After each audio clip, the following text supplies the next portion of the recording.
సకల గ్రహదోషాలు తొలగించే సుబ్రహ్మణ్య స్వామి ఆలయం గురించి తెలుసుకుందాం.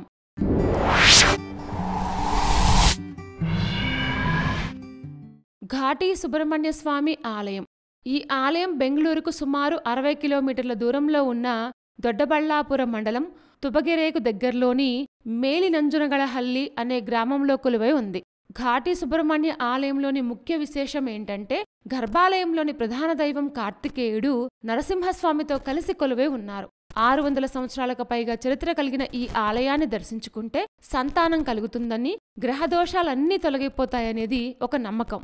పురాణాల ప్రకారం ఈ 2 విగ్రహాలు భూమి నుంచి ఉద్భవించాయని నమ్ముతారు. స్వయంభూగా వెలిసిన 7 తలల నాగుపాముతో ఉన్న కార్తికేయ విగ్రహముకు వెనుకవైపున నరసింహస్వామి విగ్రహం ఉంటుంది.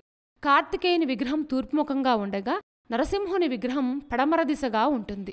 భక్తులు కార్తికేయుణ్ణి, నరసింహస్వామిని ఏకకాలంలో దర్శించేలాగా గర్భగుడిలో వెనక భాగంలో భారీ అద్దాన్ని ఏర్పాటు చేశారు. ఈ ఆలయం యొక్క స్థల పురాణం గురించి తెలుసుకుందాం.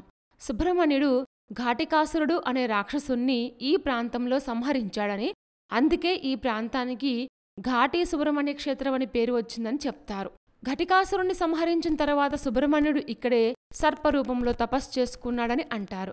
అలాగే విష్ణుమూర్తి వాహనం అయిన గరుడు సర్పాలకు శత్రువు కాబట్టి గరుడిని వల్ల ఏ ఆపద రాకుండా సుబ్రహ్మణ్యుడు శ్రీ మహావిష్ణువును ప్రార్థించగా స్వామి ఇక్కడే నరసింహావతారంలో సర్పాలకు రక్షకుడిగా వెలిశాడన్నది స్థల పురాణం.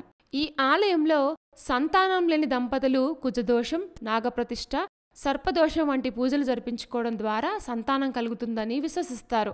అలా సంతానం కలిగిన దంపతులు ఆలయ ప్రాంగణంలో నాగుల విగ్రహాన్ని ప్రతిష్ఠించడం సాంప్రదాయం. ఘాటి సుబ్రహ్మణ్య స్వామి ఆలయ ప్రాంగణంలో వేల కొద్దీ నాగుల విగ్రహాలను మనం గమనించవచ్చు. ఈ దేవాలయంలో ప్రతి మాసంలో వచ్చే శుద్ధ షష్ఠి రోజు ప్రత్యేక అభిషేకాలు, అర్చనలు జరుగుతాయి. ఆషాఢమాసంలో వచ్చే ఆడి కృత్తిక, శ్రావణ మాసంలో వచ్చే నాగుల పంచమి, కార్తీక మాసంలో వచ్చే నాగుల చవితి, ఇక మార్గశిర మాసంలో వచ్చే సుబ్రహ్మణ్య షష్ఠి వంటి విశేష పర్వదినాల్లో ప్రత్యేక పూజలు, ఉత్సవాలు, జాతరలు జరుగుతాయి. ఈ ఆలయంలో విశేషంగా జరుపుకునే మరో పండుగ నృసింహ జయంతి. ఈ ఉత్సవాలు చూడటానికి కర్ణాటక రాష్ట్రంలోని భక్తులతో పాటు పొరుగు రాష్ట్రాలైన తమిళనాడు, ఆంధ్రప్రదేశ్, మహారాష్ట్ర, కేరళ రాష్ట్రాల నుంచి కూడా భక్తులు విశేషంగా తరలివస్తారు. ఈ అద్భుతమైన ఆలయం బెంగళూరు నగరానికి 60 కిలోమీటర్ల దూరంలో ఉంటుంది.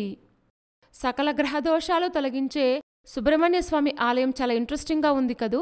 ఇలాంటి మరిన్ని విశేషాల కోసం మా ఛానల్ సబ్స్క్రైబ్ చేసుకోండి.